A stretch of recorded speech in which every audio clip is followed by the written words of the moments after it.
তুমি এভাবে কথা বলছো কেন? বললাম তো সিমরান সিঁড়ি থেকে পা পিছলে পড়ে গেছে। না, তুমি মিথ্যে বলছো। সিমরান সিঁড়ি থেকে পড়েনি, তাকে নির্যাতন করা হয়েছে, আর সেটা করেছো তুমি। তুমি এভাবে বলতে পারলে? হ্যাঁ, বলতে পারলাম, কারণ আমি জানি তোমার পক্ষে সব সম্ভব। আমি বাচ্চাদের জন্য এত কষ্ট করি, আর তুমি আমাকে অপবাদ দিচ্ছ শুধু আমি সৎমা বলে? না, তুমি সৎমা বলে আমি তোমাকে অপবাদ দিচ্ছি না। আমি খুব ভালো করে জানি তুমি কি ধরনের মানুষ। যখন জানোই তখন জাস্ট সাইলেন্ট হয়ে যাও, নয়তো আমি তোমাকে সাইলেন্ট করে দেব। প্রয়োজনে ওই শয়তানের বাচ্চাগুলোকে তাদের মায়ের কাছে পাঠিয়ে দেব। তারপর এই পুরো রাজত্ব আমার। তুমি কি ভেবেছিলে গায়ে বাছুর সহ তোমাকে বিয়ে করেছি মনের টানে? আমার সবকিছু চাই। তুমি ভীষণ ভুল করছো তাহলে নাবিলা।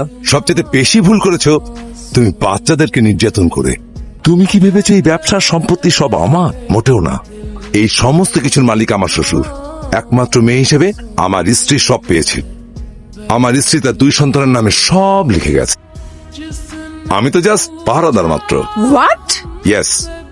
এখন তুমি ভেবে দেখো, সোনার ডিম পাড়া হাঁসকে তুমি জবাই করবে, নাকি প্রতিদিন একটা একটা করে ডিম নেবে? আপু, বাবা নতুন মাকে বকছে।